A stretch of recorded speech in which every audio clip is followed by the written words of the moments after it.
Hello friends, तो 2000 महत्वपूर्ण प्रश्नों की सीरीज़ लेकर एक बार फिर मैं आप सबके सामने हाजिर हूँ। दोस्तों, ये प्रश्न काफ़ी इम्पॉर्टेंट हैं। पिछले एग्ज़ाम्स में ये पूछे जा चुके हैं, काफ़ी बार पूछे जा चुके हैं।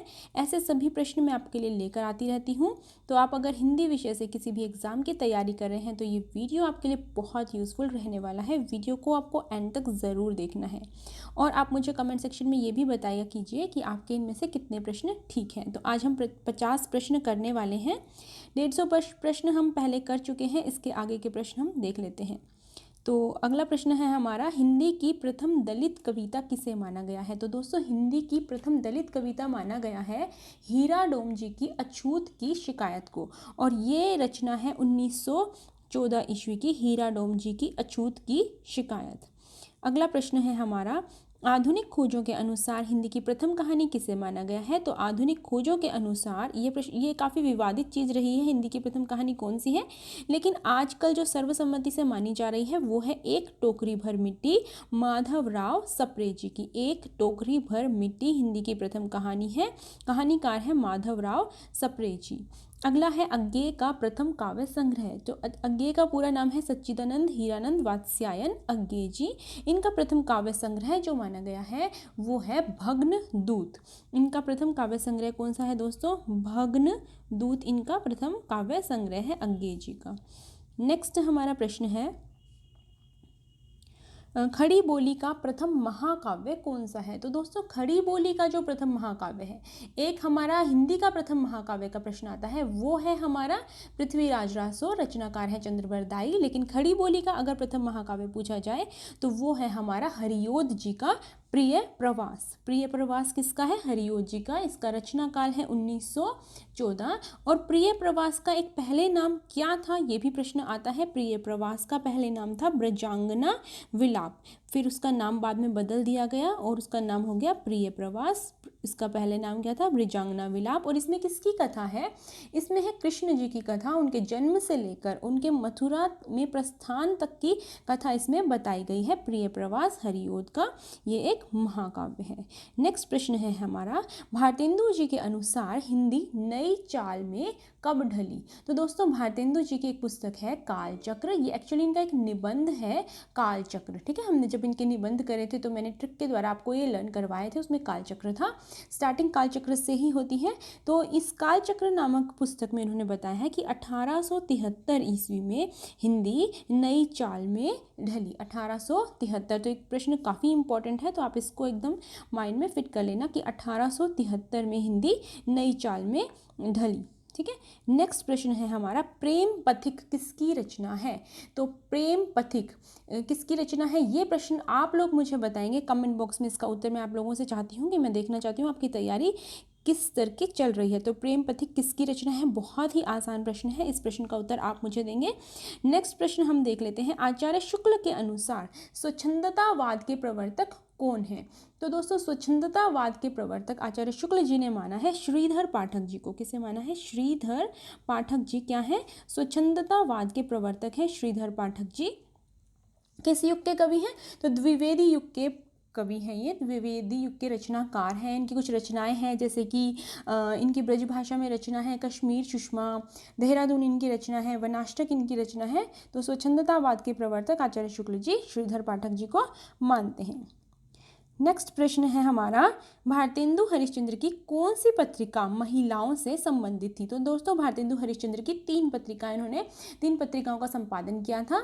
कौन कौन सी थी उनकी पत्रिकाएं, कवि वचन सुधा, हरिश्चंद्र मैगजीन और बाला बोधिनी। ये बहुत इंपॉर्टेंट प्रश्न है हमारा, कवि वचन सुधा, हरिश्चंद्र मैगजीन, जो पहले हरिश्चंद्र पत्रिका कहलाती थी बाद में मैगजीन कहलाने लगी, और बाला बोधिनी। तो इनका रचना काल भी आपको याद होना चाहिए। 1868 में आई पहले कौन सी, कवि वचन सुधा। कवि ने वचन लिया कि वो कोई ना कोई मैगजीन लिखेंगे, और उसके फिर 5 वर्षों के बाद 1873 में उन्होंने हरिश्चंद्र नाम की मैगजीन लिख दी अपने नाम के ऊपर बेस। ठीक है, इस तरह से ट्रिक से आप याद कर सकते हैं। और फिर वो भूल गए, भाई मैगजीन लिख दी तो काम पूरा हो गया। फिर उन्होंने 10 साल तक 11 साल तक कुछ नहीं लिखा, और 11 साल के बाद 1884 में लिखी उन्होंने बाला बोधिनी। जब उनको लगा कि महिलाओं के लिए कुछ करना चाहिए तो महिलाओं से संबंधित एक पत्रिका लिखी उन्होंने, बाला बोधिनी, 1884 84 में, 68 में लिखी कवि वचन सुधा, 73 में क्या लिखी हरिश्चंद्र मैगजीन, और 84 में लिखी बाला बोधिनी। ठीक है, नेक्स्ट प्रश्न है काव्य शोभाकरान धर्मान अलंकार प्रचक्षते। तो ये किसकी पंक्ति है दोस्तों, हमें ये बताना है कि काव्य की शोभा के लिए अलंकार जरूरी है। इस तरह से नहीं है कि काव्य शोभाकरान धर्मान अलंकार अलंकारन प्रचक्षते, और अगर आपने ऐसा काम नहीं किया, अलंकार नहीं डाले काव्य में, तो क्या मिल जाएगा आपको, आपको मिल जाएगा जी दंड। तो ये किसकी पंक्ति हुई, दंडी की, कि अलंकार तो बहुत ज़रूरी है काव्य के लिए। ये मैंने ट्रिक बताई है, ये इसका कोई मीनिंग नहीं बताया, मैंने ट्रिक बताई है। ठीक है, नेक्स्ट प्रश्न देखते हैं, नाट्यशास्त्र के रचयिता कौन है। तो हम सभी जानते हैं कि नाट्यशास्त्र के रचयिता है दोस्तों भरत मुनि। भरत मुनि ने क्या रचा था, नाट्यशास्त्र की रचना की थी। अगले प्रश्न की ओर हम बढ़ते हैं, सैरंध्री नाटक किसका है। तो सैरंध्री नाटक किसका है, ये आप लोगों को मुझे बताना है।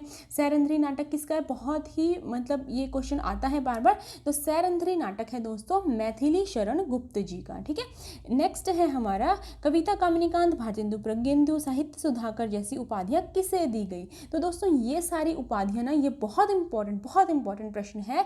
द्विवेदी युग के रचनाकार हैं नाथूराम शर्मा शंकर। नाथूराम शर्मा शंकर को ये सभी उपाधियां दी गई हैं। कौन कौन सी, कविता कामिनीकांत भारतेंदु प्रज्ञेंदु साहित्य सुधाकर जैसी उपाधियां दी गई हैं। किसको, नाथूराम शर्मा शंकर को। और नाथूराम शर्मा शंकर की कई बार रचनाएं पूछी जाती हैं, तो इनकी एक जो फेमस रचना है वो है गर्भरंडा रहस्य।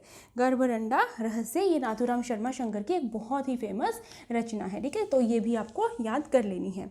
इसके बाद है हमारा नेक्स्ट प्रश्न, हम देखते हैं कृषक क्रंदन किसकी रचना है। तो कृषक क्रंदन हमें बताना है। तो दोस्तों ये बहुत ही आसान प्रश्न है। कृषक क्रंदन रचना है गया प्रसाद शुक्ल स्नेही की। एक तो ये स्नेही नाम से उपनाम से रचनाएं करते थे, एक ये त्रिशूल उपनाम से भी रचनाएं करते थे। गया प्रसाद शुक्ल स्नेही जी जो वीर रस की रचनाएं करते थे ना, वो त्रिशूल उपनाम से करते थे। और कृषक क्रंदन भी इनकी ऐसी ही एक रचना है, किसकी, स्नेही जी की। नेक्स्ट है हमारा मैथिली शरण गुप्त ने इतिहास के किस उपेक्षित नारी पात्र को रचना में अपनी रचना में प्रतिष्ठित किया है। किस उपेक्षित ने एक उपेक्षित नारी पात्र को किस रचना में प्रतिष्ठित किया है। तो दोस्तों मैथिली शरण गुप्त ने एक रामायण के जो राम काव्य है ना, रामायण के एक उपेक्षित पात्र को अपनी रचना में प्रतिष्ठित किया है। उस रचना का नाम है दोस्तों साकेत। साकेत क्या है, एक महाकाव्य है दोस्तों। साकेत क्या है, महाकाव्य है मैथिली शरण गुप्त का। और किस पात्र को उन्होंने प्रतिष्ठित किया है, तो लक्ष्मण की जो पत्नी है उर्मिला की हमेशा उपेक्षा होती रही है। हमेशा कवियों ने उर्मिला की तरफ ध्यान नहीं दिया है, लेकिन मैथिली शरण गुप्त ने ये पूरा काव्य जो साकेत रचा है, ये उर्मिला के लिए ही रचा है। ठीक है, तो ये साकेत एक महाकाव्य है और इसकी रचना किसने की है दोस्तों, मैथिली शरण गुप्त ने। और साकेत में कितने सर्ग हैं, ये क्वेश्चन ज़्यादातर बार पूछा जाता है। तो साकेत में 12 सर्ग हैं। 14 वर्ष का वनवास हुआ था ना, रामचंद्र जी को और लक्ष्मण जी उनके साथ चले गए थे, उर्मिला पीछे से अकेली रह गई थी, है ना। तो आपको ये याद रखना है कि 12 वर्ष तो उन्होंने बिल्कुल रो रो कर काटे, ठीक है, उर्मिला ने। तो यहाँ से कितना आ गया, 12 सर्ग हैं इसमें, ठीक है। और लास्ट के 2 वर्ष खुशी खुशी काटे कि अब तो लक्ष्मण जी आने वाले हैं। ओके, तो इसमें 12 सर्ग हैं। द्विवेदी युग का दोस्तों एक और नाम, कल मैंने जो प्रश्नों की सीरीज पूछी थी, लाई थी मैं आपके लिए, उसमें मैंने किसका नाम पूछा था, भारतेंदु युग का एक और नाम, जिसका नाम था पुनर्जागरण या नव जागरण काल। भारतेंदु युग के बाद आता है द्विवेदी युग। द्विवेदी युग का एक और नाम क्या है, जागरण सुधार काल। जागरण सुधार काल, इसकी एक विशेषता है, बहुत बार पूछी जाती है, इतिवृत्तात्मकता, ठीक है। इसके बारे में फिर किसी वीडियो में हम डिटेल से चर्चा करेंगे। उसके बाद है मैथिली शरण गुप्त ने स्वयं को कैसा कवि कहा है। तो दोस्तों मैथिली शरण गुप्त ने स्वयं को क्या कहा है, कौटुंबिक कवि मात्र। क्या कहा है, कौटुंबिक कवि मात्र कहा है। मैथिली शरण गुप्त ने स्वयं को कौटुंबिक कवि मात्र कहा है। और मैथिली शरण गुप्त जो है ना, वो उनको राष्ट्रकवि कहा गया है। मैथिली शरण गुप्त को राष्ट्रकवि कहा गया है। किसने कहा राष्ट्रकवि की उपाधि उन्हें किसने दी मैथिली शरण गुप्त को, तो महात्मा गांधी जी ने भारत भारती रचना के लिए उनको राष्ट्रकवि की उपाधि से सम्मानित किया है, ठीक है। महात्मा गांधी जी क्या थे, राष्ट्रपिता थे। उन्होंने राष्ट्रकवि किसको कहा, मैथिली शरण गुप्त को। कौन सी रचना के लिए, भारत भारती के लिए। और शुक्ल जी ने इन्हें क्या कहा है, शुक्ल जी ने इन्हें सामंजस्य का कवि कहा है, ठीक है। नेक्स्ट प्रश्न है निर्गुण संत कवियों में सर्वाधिक शिक्षित कौन थे? तो जो निर्गुण संत कवि थे ना वो ज़्यादा पढ़े लिखे नहीं थे, जैसे कबीर जी हैं, ठीक है, दादू दयाल जी हैं, अधिकतर उनमें से अनपढ़ थे और उनकी रचनाएं जो है ना वाणियों के रूप में संकलित हैं। उन्होंने कुछ कागज वागज पे रचना लिखी नहीं है, जो उनके शिष्य होते थे ना वो उनकी रचनाओं का संकलन कर दिया करते थे। लेकिन उनमें जो सबसे शिक्षित थे ना वो थे दोस्तों सुंदरदास जी। सुंदरदास जी निर्गुण संत कवियों में सबसे अधिक पढ़े लिखे, सबसे ज़्यादा शास्त्रों का ज्ञान भी था इनको, सबसे ज़्यादा पढ़े लिखे थे। और अधिकतर जो संत कवि थे ना उन्होंने दोहों के रूप में अपनी रचनाएं गाई हैं, बोली हैं, ठीक है। लेकिन जो सुंदरदास जी थे ना उन्होंने कवित और सवैये का भी अपनी रचनाओं में प्रयोग किया है। वो सर्वाधिक शिक्षित थे और श्रृंगार के वो बहुत ज़्यादा विरोधी थे, ठीक है। उनकी बहुत एक फेमस रचना है सुंदर विलास, किसकी? सुंदरदास जी की। हरड़े वाणी और अंगवधु किसकी वाणी के संकलन है? जैसा कि मैंने अभी बताया कि अधिकतर क्या होता था ना संत कवियों, क्योंकि वो कम पढ़े लिखे होते थे तो उनकी वाणी का संकलन कर देते थे उनके शिष्य जी, शिष्य वगैरह उनकी वाणियों का संकलन कर देते थे। इसी तरह हरड़े वाणी और अंगवधु बहुत ही फेमस है ये और बहुत ही इंपॉर्टेंट आपका क्वेश्चन है ये दोनों किसकी वाणी के संकलन है? ये दादू दयाल जी की वाणी के संकलन है। किसने इनका संकलन किया? तो दोस्तों हरड़े वाणी तो दादू दयाल के शिष्य संत दास और जगन्नाथ दास का है। संत जगन्नाथ, ऐसे याद करना है, संत जगन्नाथ का हरड़े वाणी। और अंगवधु किसकी रचना है? रज्जब की। इनका शिष्य है एक रज्जब जो आजीवन दूल्हे के रूप में रहा था, ठीक है, आजीवन दूल्हे के रूप में रहे थे रज्जब। रज्जब ने उनकी रचनाओं का संकलन किस नाम से किया? अंगवधु। और रज्जब की एक बहुत ही फेमस रचना है वो आप मुझे बताओगे कमेंट में, ठीक है, रज्जब की रचना कौन सी है, ठीक है। हरड़े वाणी किसका है? किसने संकलन किया हरड़े वाणी के रूप में? हरड़े वाणी के रूप में संत दास और जगन्नाथ दास ने इनकी वाणियों का संकलन किया। और अंगवधु नाम से रज्जब ने इनकी वाणियों का संकलन किया। किसकी वाणियों का? दादू दयाल जी की वाणियों का। नेक्स्ट है शुक्ल जी ने भक्ति काल के किस कवि को सबसे कम महत्व दिया है? तो दोस्तों शुक्ल जी ने ना कबीर जी को, कबीरदास जी को सबसे कम महत्व दिया है। जितने भी भक्ति काल के कवि रहे हैं उनमें से कबीरदास जी को इन्होंने सबसे कम महत्व दिया है, इसकी चर्चा सबसे कम की है। ज्ञान बोध किसकी रचना है? तो ज्ञान बोध, ज्ञान परोक्षी, है ना, पुरुष विलास, ये सारी रचनाएं किसकी हैं दोस्तों? मल्लूक दास जी की, है ना। और मल्लूक दास जी की एक फेमस पंक्ति कौन सी है? अजगर करे ना चाकरी, पंछी करे ना काम, दास मल्लूका कह गए सबके दाता राम, है ना। इन्हीं की रचना है ज्ञान बोध, ज्ञान परोक्षी, पुरुष विलास, है ना। और एक और क्या थी इनकी रचना? एक बहुत ही फेमस रचना है इनकी, तो आप मुझे बताना कमेंट बॉक्स में इनकी कौन कौन सी रचनाएं हैं। नेक्स्ट हम चलते हैं, हाँ, कबीर को वाणी का डिक्टेटर किसने कहा है? तो कबीरदास जी को वाणी का डिक्टेटर कहा है, बहुत ही इंपॉर्टेंट प्रश्न है हमारा। हजारी प्रसाद द्विवेदी जी ने इन्हें वाणी का डिक्टेटर कहा है। और कबीर की भाषा को संत भाषा किसने कहा है? बच्चा बच्चा जानता है कि कबीर तो संत है तो उनकी भाषा संत भाषा है, तो बच्चन सिंह जी ने कबीर की भाषा को संत भाषा कहा है। कबीर की भाषा को पंचमेल की खिचड़ी कहा है, किसने कहा है? तो पंचमेल की खिचड़ी तो बहुत ही स्वादिष्ट, बहुत ही सुंदर होती है, तो श्याम सुंदर दास जी ने कबीर की भाषा को पंचमेल की खिचड़ी कहा है, ठीक है। वाणी का डिक्टेटर किसने कहा है? हजारी प्रसाद द्विवेदी ने, ठीक है। इतने वाणी पे इनकी पकड़ थी कि हजार हजार वाणियां बोलते थे, तो हजारी प्रसाद द्विवेदी। एक इंच मुस्कान किसकी रचना है? एक इंच मुस्कान ना संयुक्त रूप से रचना की है मनु भंडारी और उनके पति राजेंद्र यादव जी ने। एक इंच मुस्कान बहुत इंपॉर्टेंट प्रश्न है। मनु भंडारी और उनके पति राजेंद्र यादव जी की रचना है एक इंच मुस्कान। इसके बाद है हिंदी साहित्य को शोक गीत किसने दिया? तो दोस्तों हिंदी साहित्य का जो प्रथम शोक गीत माना गया है वो है सरोज स्मृति। और हम सभी जानते हैं कि सूर्यकांत त्रिपाठी निराला जी का ये रचना है सरोज स्मृति। उनकी बेटी सरोज की मतलब असमय मृत्यु हो जाती है अल्पायु में, तो उसके ऊपर बेस्ड है ये रचना सरोज स्मृति और इसको हिंदी का प्रथम शोक गीत कहा गया है। तो इसका उत्तर है सूर्यकांत त्रिपाठी निराला जी। चिंतामणि किसका निबंध संग्रह है? तो दोस्तों चिंतामणि निबंध संग्रह है आचार्य रामचंद्र शुक्ल जी का। इसके कितने भाग हैं? इसके 4 भाग हैं। और इसके निबंध हमें किस तरीके से याद करने हैं इसके लिए मैं आपको ट्रिक बताऊंगी।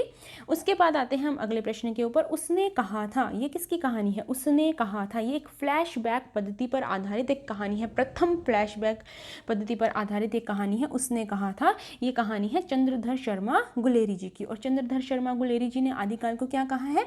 पुरानी हिंदी का काल, अपभ्रंश या पुरानी हिंदी का काल कहा है चंद्रधर शर्मा गुलेरी जी ने, और इनकी कहानी है उसने कहा था, जो कि फ्लैशबैक पद्धति पर आधारित है और बहुत ही अच्छी, बहुत सुंदर रचना है, बहुत अच्छी कहानी है इनकी, ये पढ़ना ज़रूर आप इसको। ठीक है, नेक्स्ट है बकरी किसकी रचना है। तो दोस्तों दो रचनाएं हैं, एक तो है बकरी विलाप, एक है बकरी, तो दोनों अलग अलग हैं। तो बकरी रचना है दोस्तों सर्वेश्वर दयाल सक्सेना जी की, सर्वेश्वर दयाल सक्सेना की रचना है बकरी। और एक बकरी विलाप है, जब हमने किया था ना भारतेंदु हरिश्चंद्र जी की रचनाओं को, उनके काव्य संग्रह किए थे, तो उनका एक काव्य संग्रह है दोस्तों बकरी विलाप। तो इनमें आपको कंफ्यूज नहीं होना, बकरी सर्वेश्वर दयाल सक्सेना जी की और बकरी विलाप भारतेंदु हरिश्चंद्र जी का एक काव्य संग्रह है। नेक्स्ट है सूफी कवियों का सबसे प्रिय अलंकार कौन सा है। तो सूफी कवियों का सबसे प्रिय अलंकार है दोस्तों समासोक्ति अलंकार। सूफी भी स से स्टार्ट होता है और इनका अलंकार जो है ना वो है समासोक्ति अलंकार। समासोक्ति अलंकार सूफी कवियों का सबसे प्रिय अलंकार है। हिंदी निबंध का उत्कृष्ट काल कौन सा है। तो निबंध तो सारे शुक्ल जी के युग में लिखे गए हैं, तो उत्कृष्ट काल इसका शुक्ल युग ही होगा। हिंदी निबंध का उत्कृष्ट काल शुक्ल युग है। भ्रमरानंद किस कवि का उपनाम है, मतलब कौन से कवि हैं जो भ्रमरानंद उपनाम से भी रचनाएं लिखते थे। तो भ्रमरानंद, भंवरा घूमरा, इसको इस तरह से ट्रिक से याद करना है। किसके निवास पर, विद्या के निवास पर। भाई जहाँ पर विद्या पढ़े लिखे लोग रहते हैं उन्हीं के निवास पर भंवरे जाते हैं। तो विद्या निवास मिश्र, विद्या निवास मिश्र का नाम है भ्रमरानंद, इनका उपनाम है। ठीक है, नेक्स्ट प्रश्न हम देखते हैं, रीतिकालीन कवियों का सर्वाधिक प्रसिद्ध छंद। अभी हमने किसका सर्वाधिक प्रसिद्ध छंद, प्रसिद्ध अलंकार पढ़ा था, समासोक्ति अलंकार सूफी कवियों का सबसे प्रसिद्ध अलंकार है। और सबसे प्रसिद्ध छंद जो रीतिकालीन कवियों का है वो है सवैया। सवैया में ये रचनाएं करते थे, इनका सवैया छंद बहुत ही प्रिय है। ठीक है, नेक्स्ट है हमारा ब्रज कोकिल किसे कहा जाता है। तो सत्यनारायण कवि रत्न, सत्यनारायण कवि रत्न को ब्रज कोकिल कहा जाता है और मैथिल कोकिल कहा जाता है विद्यापति जी को। ठीक है, तो इनमें आपको बिल्कुल कंफ्यूज नहीं होना है। विद्यापति की रचना है पदावली, जो कि उन्होंने मैथिली भाषा में लिखी थी, इसके लिए उन्हें मैथिल कोकिल की उपाधि दी गई है। और पदावली एक श्रृंगार प्रधान रचना है। ठीक है, कुछ लोग इनको श्रृंगारिक कवि मानते हैं, कुछ लोग इनको मतलब भक्ति से जोड़ते हैं। ठीक है, तो उसके बाद हम आते हैं ब्रज कोकिल क्या है, सत्यनारायण कवि रत्न, मैथिल कोकिल है विद्यापति। इन दोनों क्वेश्चंस में आपको कंफ्यूज नहीं होना है। कविराज शिरोमणि किसे कहा गया है। तो एक हमारे बहुत ही फेमस रचनाकार है पद्माकर जी, रीतिकालीन कवि हैं, तो इन्हें कविराज शिरोमणि की उपाधि से नवाजा गया है। ठीक है, इसके बाद है हमारा अंतर्वेदी किस बोली का प्राचीन नाम है। तो दोस्तों ब्रज भाषा जो है उसको पहले अंतर्वेदी भाषा बोलते थे। ब्रज भाषा को कौन सी भाषा बोलते थे, अंतर्वेदी भाषा। हिंदी का पहला रिपोर्ताज कौन सा है। तो दोस्तों हिंदी का पहला रिपोर्ताज है लक्ष्मीपुरा। हिंदी का पहला रिपोर्ताज कौन सा है, लक्ष्मीपुरा। ये बहुत पहला जो होता है ना, कहीं पर भी आपका हिंदी का पहला ये कौन है, सूफियों में पहला कवि कौन सा है, भक्ति काल का पहला कवि कौन सा, इस तरह से जो भी पहला आता है ना वो प्रश्न बहुत इंपॉर्टेंट अपने आप ही हो जाते हैं। ठीक है, इसके बाद आता है हमारा अवधी भाषा का पहला कवि कौन सा है। तो दोस्तों अवधी भाषा के पहला कवि है मुल्ला दाऊद। अवधी भाषा के कौन से कवि हैं, मुल्ला दाऊद हैं जो अवधी भाषा के प्रथम कवि हैं। मुल्ला दाऊद की रचना है बहुत फेमस, कौन सी, चंदायन। मुल्ला दाऊद की रचना कौन सी है, चंदायन, और ये अवधी भाषा के प्रथम कवि हैं मुल्ला दाऊद। उसके बाद आ जाते हैं अगले प्रश्न की ओर। तो कबीर दास के समय दिल्ली का शासक कौन था, या फिर ऐसा जाता है कबीर के समकालीन, कबीर किसके समकालीन थे, है ना। चार ऑप्शंस आपके आ जाएंगे, अकबर, सिकंदर लोधी, इस तरह से। ठीक है, तो कबीर दास के समय दिल्ली के शासक कौन थे, सिकंदर लोधी थे। ठीक है, कबीरदास के समय दिल्ली के शासक सिकंदर लोधी थे। ये कईयों में रचनाकारों में इस तरह से पूछा जाता है कि इनके समय में कौन थे, इनके समय में कौन थे, तो इस चीज़ का भी आपको स्पेशल ध्यान रखना है। ठीक है, नई कविता के प्रवर्तक किसे माना गया है। तो दोस्तों नई कविता के प्रवर्तक हैं जगदीश गुप्त जी। ये तो बहुत ही आसान सा प्रश्न है, नई कविता के प्रवर्तक कौन है, जगदीश गुप्त जी हैं। ठलुआ क्लब किसका निबंध संग्रह है, बहुत इंपॉर्टेंट प्रश्न है। ठलुआ क्लब बार बार ये एग्जाम में आता है, ठलुआ क्लब किसका निबंध संग्रह। कई बार ये भी आ जाता है कि ठलुआ क्लब क्या है, नाटक है, उपन्यास है, निबंध है क्या चीज़, तो इस तरह से भी आपको ध्यान रखना है। ये एक निबंध संग्रह है गुलाब राय जी का। ठलुआ क्लब किसका है, गुलाब राय जी का एक निबंध संग्रह है। आपको कैसे याद रखना है कि ठेला, ठलुआ से क्या लगता है आपको, ठेले, ठेले में क्या रख के ले जाए जा रहे हैं, गुलाब रख के ले जाए जा रहे हैं। हम ठेले में बहुत सारे गुलाब रख के ले जा रहे हैं, अलग अलग कलर्स के, रेड है ना, वाइट, पिंक, ऑरेंज, सभी कलर के गुलाब हमने रखे हैं ठेले में और हम लेकर जा रहे हैं। तो ये हो गया ठलुआ क्लब गुलाब राय जी की रचना। इसके बाद आते हैं खालिक बारी किसकी रचना है। तो हम सभी जानते हैं कि अमीर खुसरो की रचना है खालिक बारी, और ये एक क्या है, ये एक कोश है। किसका कोश है? जैसे डिक्शनरी होती है ना, शब्दकोश, इस तरह से ये एक कोश है हमारा, ठीक है। और इसके बाद है प्रेमचंद की पहली प्रौढ़ रचना कौन सी है? तो प्रेमचंद की बहुत सारी रचनाएं हैं, उनमें से पहली प्रौढ़ रचना मानी गई है सेवा सदन। अब प्रौढ़ व्यक्ति, प्रौढ़ मतलब वयस्क हो गया, उसको सब चीज़ों की नॉलेज हो गई, तो वो सेवा करेगा, है ना। जब हमें बहुत सारा ज्ञान आ जाता है हमारे पास, तो हमें लगता है यार सेवा करना ही सबसे बड़ा धर्म है, तो इनकी प्रौढ़ रचना क्या हुई? सेवा सदन, ठीक है। नेक्स्ट है चाह नहीं मैं सुरवाला गहनों में, सुरवाला के गहनों में गूंथा जाऊं। भाई अब इसको कैसे याद करोगे आप? ये किसकी पंक्ति है दोस्तों? पंक्ति है ये माखन लाल चतुर्वेदी की। लेकिन याद करने का बहुत आसान सा तरीका बताऊं कि चाह नहीं मैं सुरवाला के गहनों में गूंथा जाऊं। अब गहनों में गूंथा जाने के लिए सॉलिड सा तो होना चाहिए ना, तभी तो गहनों में गूंथेंगे उसे, है ना। सॉलिड सा मोती होना चाहिए। लेकिन माखन है, माखन कैसे गहनों में गूंथा जाएगा? माखन तो मेल्ट हो जाएगा, पिघल जाएगा, उसको तो गहनों में गूंथा जा ही नहीं सकता। तो हमें क्या याद रखना है कि भाई माखन है, माखन को गहनों में नहीं गूंथा जा सकता। वैसे तो दिखने में सॉलिड है, लेकिन मेल्ट भी बहुत जल्दी हो जाता है। इसलिए ये पंक्ति है माखनलाल चतुर्वेदी जी की। इसे सिर्फ याद करने का तरीका मैं आपको बता रही हूँ, ठीक है। पद्मावती में दुनियादारी किस पात्र के माध्यम से बताई गई है? तो पद्मावत में आपको पता है मलिक मोहम्मद जायसी की रचना है पद्मावत, पद्मावती नहीं पद्मावत। पद्मावत में क्या है कि प्रतीकों का प्रयोग किया गया है कि भाई कौन किसका प्रतीक है ना। तो पद्मावती किसका प्रतीक है ना। इस तरह से पद्मावती में दुनियादारी किस पात्र के माध्यम से बताई गई है? तो पद्मावत में दुनियादारी बताई गई है नागमती के माध्यम से, ठीक है। नागमती के माध्यम से दुनियादारी बताई गई है। उसके बाद आते हैं अगले प्रश्न की ओर।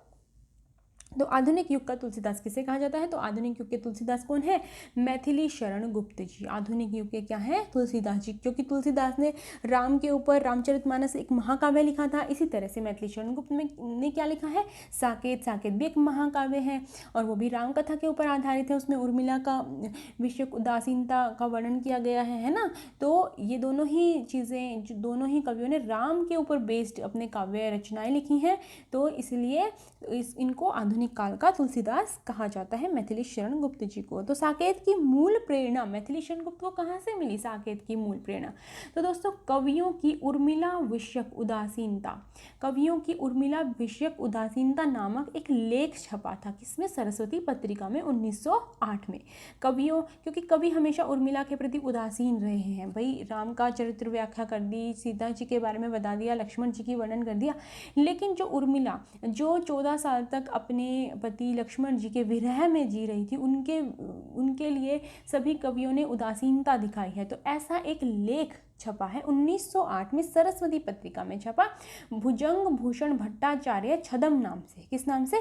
भुजंग भूषण भट्टाचार्य छदम नाम से। तो वहीं से मैथिली शरण गुप्त जी को साकेत के लिए प्रेरणा मिली और उन्होंने साकेत नामक महाकाव्य रचा, जिसमें 12 क्या हैं? सर्ग हैं, ठीक है। काव्य विनोद और वाचस्पति की उपाधि किसे मिली? तो काव्य विनोद और वाचस्पति की उपाधि दोस्तों मिली है, जो बहुत विनोद करते हैं, वाचस्पति हैं लोचन प्रसाद पांडे जी, जो बहुत विनोद करते हैं, लोचन प्रसाद पांडे जी, ठीक है।